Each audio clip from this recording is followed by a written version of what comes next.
เงินรักแม่มาจับต้องหลักก็พอได้มีกินศึกษาน้องอีจะทำต่อยถ้าเกิดแต่น้อยมากด้วยสิ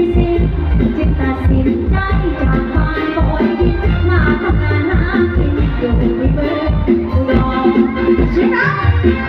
เสียคนเดินกันแน่นส่งบ้านเราเป็นเมียเช่าพวกทหารฟ้าแต่แล้วแต่เขา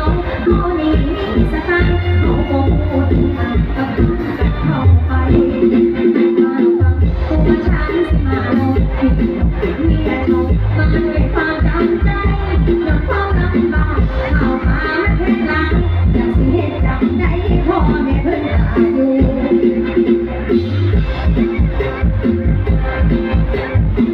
ยกนะพี่ยกนะหมดแก้วนะคะมาเดี๋ยวมาท่านใส่ใจค่ะกับหนังจะได้ทำไม่ได้เนาะน่ารักน่ารักเสียงพอเดินกันแน่เศร้าว่าน้องเป็นเมียเช่าพวกทหารมาแล้วแต่เขานี่มีสถานเขาคงพูดกับกันเข้าไปหันมาฟังตัวฉันสิมาเราคุยเมียเช่ามาด้วยความดำใจยอดความลำบากเอาป่ามันแห้งน้ำจากสิเหตุจังใจพ่อแม่เพิ่งหาอยู่เสียงคนเดินกันเล่นเศร้าว่าน้องเป็นเมียเช่าพวกผู้บ่าวฟ้าแต่แล้วแต่เขานี่มีสตางค์เขาคงพูดก็ทำกันเข้าไป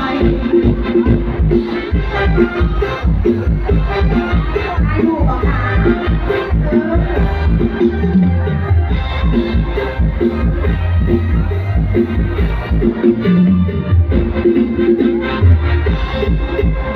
เดี๋ยวมาเดี๋ยวมา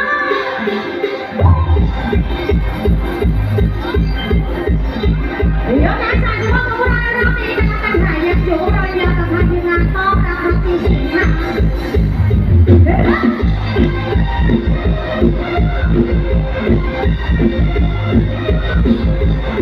สาวแล้วสาวแล้ว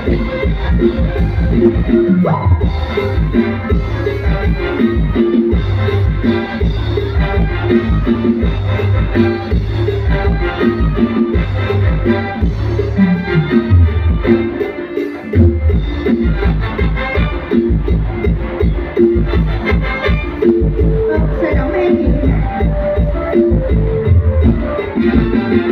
รีบรีบเล่นลงทุกลายกองใจชาวหูเสียงติดริมกูบอกว่า